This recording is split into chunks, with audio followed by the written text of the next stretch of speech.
Hi, my name is Madison Baker, and I will be discussing how Vince Gilligan uses montage techniques in my all-time favorite television series, Breaking Bad, to create effect and greatly affect its audience emotionally.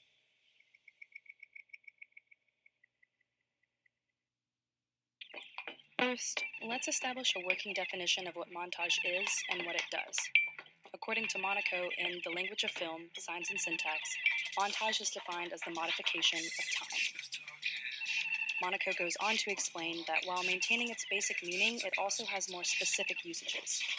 The first is that it achieves a process in which a number of short shots are woven together to communicate a great deal of information in a short period of time. We see this right now as Walt and Jesse experience their first cook together in the very first episode of the series. This usage of montage is evident again in this scene from Season 3, Episode 9, as the process of smuggling meth through Los Pollos Hermanos is depicted. Hours worth of action is produced and conveyed in a matter of seconds.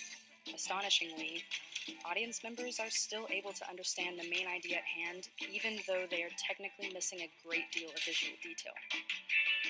In both of these scenes, we see how montage can communicate lots of information in a compressed amount of time, but we don't leave feeling exactly emotionally affected in any way.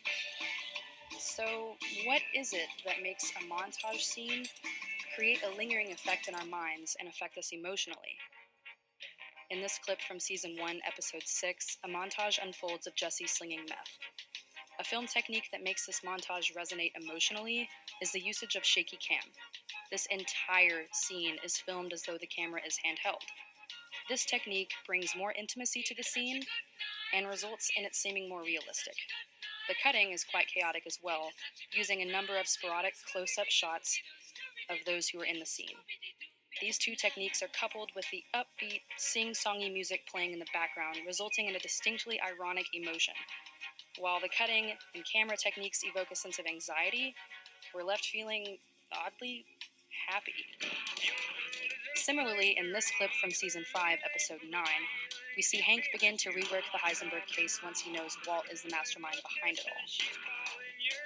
The cutting throughout this scene is impeccably clean and concise, integrating various close-up shots of Hank as he grapples with the case and various shots of the evidence that he's examining, framed from a point of view as though we are peering over his shoulder and reading everything he's reading.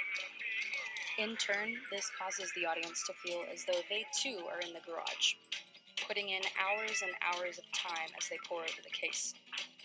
But unlike the previous example, the background music used throughout the scene perfectly reflects Hank's feelings and forces the audience to adopt those same feelings. The music manifests a very frenzied emotion in the audience members and makes them feel like their mind is racing at 100 miles an hour. But interestingly enough, the scene concludes and the audience is left feeling very, very exhausted. But they also have a sense of excitement, maybe even accomplishment.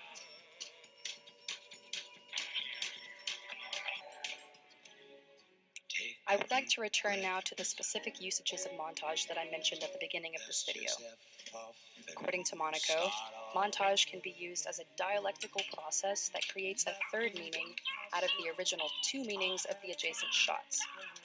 In this clip from Season 5, Episode 8, we are immediately exposed to not one, but two brutal murders that take place within the prison cells.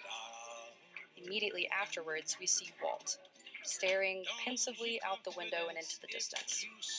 The scene then cuts back to a murder, and then another murder, and then cuts to a clock ticking away. This process continues, cutting between different shots of the murders, the ticking clock, and Walt, who is clearly on edge and very deep in thought. Without having any previous knowledge of the show and the characters, the audience is still able to begin making connections and ask questions. Why are these inmates getting murdered for seemingly no reason? Is that bald guy behind all of this? Oh, and why does it feel as though time is being very, very critical right now? I find this to be particularly interesting because it proves that prior knowledge of a film or TV show plot is not necessary for montage to achieve this kind of connection making. As for how the scene achieves evoking great emotion among audience members, the technique is pretty straightforward. Shaky cam is utilized a lot throughout the murders in the scene, creating a hauntingly realistic effect that makes the audience feel as though they are seeing everything through the eyes of a witness at the scene. Each murder is very abrupt and very fast, adding to the lingering idea that for some reason there is a time crunch on our hands. What I find to be the most interesting about this montage is how strikingly contradicting the background music is compared to the action happening throughout the scene. In total, the audience watches 10 vicious, in-your-face murders unfold, while a song you would listen to on a sunny afternoon stroll through the park plays relentlessly in the background. The emotional effect is chilling, making the audience members cringe in horror, but they are absolutely incapable of looking away. As the scene comes to a close, the audience can infer that Walt is primarily responsible, and they're left with a feeling of fear, horror, and fascination. To quote the critically acclaimed filmmaker and montage enthusiast Alfred Hitchcock, the sum of the pieces you assemble will be bigger, more emotional, more impressive, more memorable than the mere total of the individual pieces. Gilligan achieves this in seemingly effortless ways within each of the 3 clips I've analyzed. So we're left with the question, why is all of this so important? Well, I find the answer to be quite simple, actually. The execution of montage in film has the power to speak in volumes that mere dialogue cannot communicate quite as gracefully. Sometimes it's best to stop getting lost in what is said and just watch instead. It is shocking and absolutely fascinating what all you can end up hearing.